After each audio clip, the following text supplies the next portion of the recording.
Hello વિદ્યાર્થી મિત્રો, કેમ છો બધા? મજામાં? આપણે પ્રકરણ નંબર 6 દહન અને જ્યોત આની પહેલાં પૂર્ણ કર્યું હતું. હવે આજે આપણે શરૂઆત કરીએ છીએ પ્રકરણ નંબર 7 વનસ્પતિઓ અને પ્રાણીઓનું સંરક્ષણ એટલે કે એનું રક્ષણ. તો ચાલો એની શરૂઆત કરીએ. આપણે જોયું કે ધોરણ 7માં બુઝો તેમજ પહેલે પ્રોફેસર અહેમદ તેમજ ટીબુ સાથે જંગલનું ભ્રમણ કર્યું હતું. એ ધોરણ 7માં તમે જોયું હતું.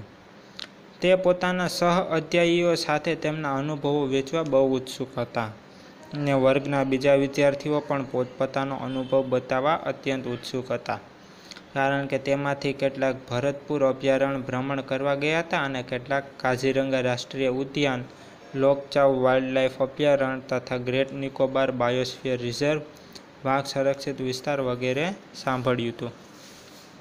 તો તેમણે આ બધી જગ્યાની મુલાકાત લીધી હતી અને પોતાનો અનુભવ કહેવા માટે એ લોકો બહુ જ ઉત્સુક હતા. તો ચાલો આપણે જોઈએ કે રાષ્ટ્રીય ઉદ્યાનો, વન્યજીવ અભયારણ્ય અને જૈવ આરક્ષિત ક્ષેત્રને બનાવવાનો ઉદ્દેશ શું છે. તો અહીંયા આપણો પહેલો ટોપિક છે વન નાબૂદી અને તેના કારણો. તો કે આપણી પૃથ્વી પર વિવિધ પ્રકારની વનસ્પતિ તેમજ પ્રાણીઓ જોવા મળે છે અને તે માનવ જાતિને ટકી રહેવા માટે તેમજ સારી રીતે રહેવા માટે ખૂબ જ આવશ્યક છે.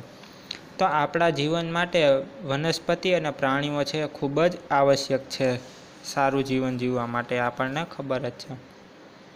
આજે આ સજીવોના અસ્તિત્વ માટે વન નાબૂદી એક મોટો ખતરો બની ગયો છે. એટલે વન નાબૂદીનો અર્થ છે કે વનનો નાશ કરી અને પ્રાપ્ત જમીનનો અન્ય કાર્ય માટે ઉપયોગ કરવો. આજે વન નાબૂદ કરી અને તેની જગ્યાએ મોટી મોટી ઇમારતો અને શહેરનો વિસ્તાર વધતો જાય છે, જે આપણા માટે નુકસાનકારક છે. વનમાં વૃક્ષોની કાપણી નીચેના ઉદ્દેશોથી કરવામાં આવે છે. તો કયા કયા ઉદ્દેશોથી કરવામાં આવે છે? જેમ કે ખેતીવાડી માટે જમીન પ્રાપ્ત કરવી, ઘર તેમજ કારખાનાઓનું નિર્માણ કરવું અને લાકડાનો ફર્નિચર બનાવવા તથા બળતણ માટે ઉપયોગ કરવો. આ કારણોસર વનના વૃક્ષોને કાપવામાં આવે છે. દાવાનળ તેમજ ભયંકર દુષ્કાળ પણ કેટલાક કુદરતી વન નાબૂદીના કારણો છે. હવે આપણે પ્રવૃત્તિ 7.1 જોઈએ કે વન નાબૂદીના કારણે શું પરિણામો સર્જાય છે. તો પહેલી તેમજ બુઝોએ વન નાબૂદીના કારણોના પરિણામોને યાદ કરવાનો પ્રયાસ કર્યો અને તેમને યાદ છે કે વન નાબૂદીથી પૃથ્વી પર તાપમાન તેમજ પ્રદૂષણના સ્તરમાં વધારો થાય છે. તો વન નાબૂદી કારણે શું થાય છે? પ્રદૂષણમાં અને તાપમાનમાં વધારો થાય છે, જેના કારણે વાતાવરણમાં કાર્બન ડાયોક્સાઇડના સ્તરમાં વધારો થાય અને ભૂમિય જળમાં ઘટાડો થાય છે. અને તેથી જ આપણને ખ્યાલ આવે છે કે વન નાબૂદીથી પ્રાકૃતિક સંતુલન પર ઘણો બધો પ્રભાવ પડે છે. પ્રોફેસર અહેમદે તેમને બતાવ્યું કે જો વૃક્ષોની આ પ્રકારે કાપણી ચાલતી રહી તો વરસાદ તેમજ ભૂમિની ફળદ્રુપતામાં ઘટાડો થાય છે અને તેનાથી વધારે પ્રમાણમાં દુષ્કાળ જેવી કુદરતી આફતોનો પણ સંભાવના વધી જાય છે. તો યાદ રાખો કે વનસ્પતિને પ્રકાશ સંશ્લેષણ માટે કાર્બન ડાયોક્સાઇડની જરૂર હોય છે અને ઓછા વૃક્ષોનો અર્થ છે કે કાર્બન ડાયોક્સાઇડના ઉપયોગમાં ઘટાડો થયો. અને કાર્બન ડાયોક્સાઇડના ઉપયોગમાં ઘટાડો થાય તેથી શું થાય? વાતાવરણમાં તેની માત્રા વધી જાય છે, કારણ કે કાર્બન ડાયોક્સાઇડ છે એ પૃથ્વી દ્વારા પરાવર્તિત ઉષ્મીય કિરણોને શોષી લે છે. જે સૂર્યના કિરણો પરાવર્તિત થતા હોય તેનું શોષણ કાર્બન ડાયોક્સાઇડ કરી લે છે. એટલે તેની માત્રાના વધારાના પરિણામે ગ્લોબલ વોર્મિંગ થાય છે અને પૃથ્વીના તાપમાનમાં વધારાથી જલચક્રનું સંતુલન ખોરવાય છે અને એ ખોરવાવાથી વરસાદમાં ઘટાડો થાય છે, જેના કારણે દુષ્કાળ પડે છે. ભૂમિના ગુણધર્મોમાં પરિવર્તનનું મુખ્ય કારણ વન નાબૂદી છે કે કોઈપણ ક્ષેત્રમાં ભૂમિના ભૌતિક ગુણધર્મો પર વનસ્પતિ ઉછેર અને વૃક્ષોની અસર પડે છે. આપણે ધોરણ 7માં યાદ કરો કે વૃક્ષ છે એ કેવી રીતે જમીનના ધોવાણને અટકાવતા હતા અને ભૂમિ ઉપર વૃક્ષોની માત્રા ઘટાડવાના કારણે ભૂમિનું ધોવાણ પણ વધે છે અને એનું ઉપરનું સ્તર દૂર કરવાથી સખત પથ્થરોના સ્તરો દેખાય છે, જેનાથી શું થાય? ભૂમિમાં સકેન્દ્રિત પદાર્થોનો ઘટાડો થાય અને ફળદ્રુપતામાં પણ ઘટાડો થાય અને ભૂમિનું ધોવાણ થવાથી ધીમે ધીમે ફળદ્રુપ જમીન છે રણમાં ફેરવાઈ જાય છે, જેને રણ નિર્માણ કહે છે. વન નાબૂદીના કારણે ભૂમિની જળ સંગ્રહ ક્ષમતામાં પણ ઘટાડો થાય છે તથા ભૂમિની ઉપરના પડની મારફતે નીચેના સ્તરોમાં પાણી પ્રવેશવાની ક્રિયામાં અસર ઊભી થાય છે. એના કારણે શું થાય કે જળ સંગ્રહમાં ઘટાડો થાય અને ઉપરના પડની મારફતે નીચેના સ્તરમાં પણ આડઅસર ઊભી થાય છે, જેના પરિણામે પૂર આવે અને ભૂમિના અન્ય ગુણધર્મો કે પોષક તત્વો બંધારણ વગેરે ઉપર પણ અસર થાય છે. ધોરણ 7માં આપણે એ પણ અભ્યાસ કર્યો હતો કે વનમાંથી આપણને અનેક ઉત્પાદનો પ્રાપ્ત થાય છે અને ઉત્પાદનની યાદી બનાવી છે અને આપણે સતત વૃક્ષોને કાપતા રહીશું તો ઉત્પાદનની તંગીનો પણ સામનો કરવો પડશે. હવે અહીંયા આપેલી છે પ્રવૃત્તિ નંબર 7.2 વન તેમજ વન્યજીવનું સંરક્ષણ.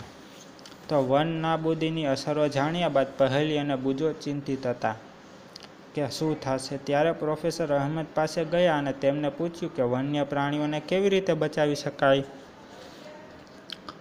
તો પ્રોફેસર અહેમદે પહેલી અને બુજોને તેમના સહઅધ્યાયીઓ માટે જૈવાવરણ સુરક્ષિત ક્ષેત્રની મુલાકાત માટેનું આયોજન કર્યું અને તેના માટે તેઓએ પંચમઢી જૈવાવરણ સુરક્ષિત ક્ષેત્રની પસંદગી કરી, જે જાણતા હતા કે આ ક્ષેત્રની વનસ્પતિ અને પ્રાણીઓ ઉપરી હિમાલયની શૃંખલા તેમજ નીચાણવાળા પશ્ચિમ ઘાટ વિસ્તારના પ્રાણીઓ અને વનસ્પતિને સમાન છે. એટલે કે પ્રોફેસર અહેમદે એ સ્થળની પસંદગી શું કામ કરી કે તે જાણતા હતા કે એ ક્ષેત્રની જે વનસ્પતિ અને પ્રાણી છે એ ઉપરી હિમાચલની શૃંખલા અને નીચાણવાળા પશ્ચિમ ઘાટના પ્રાણીઓ સાથે સમાન છે.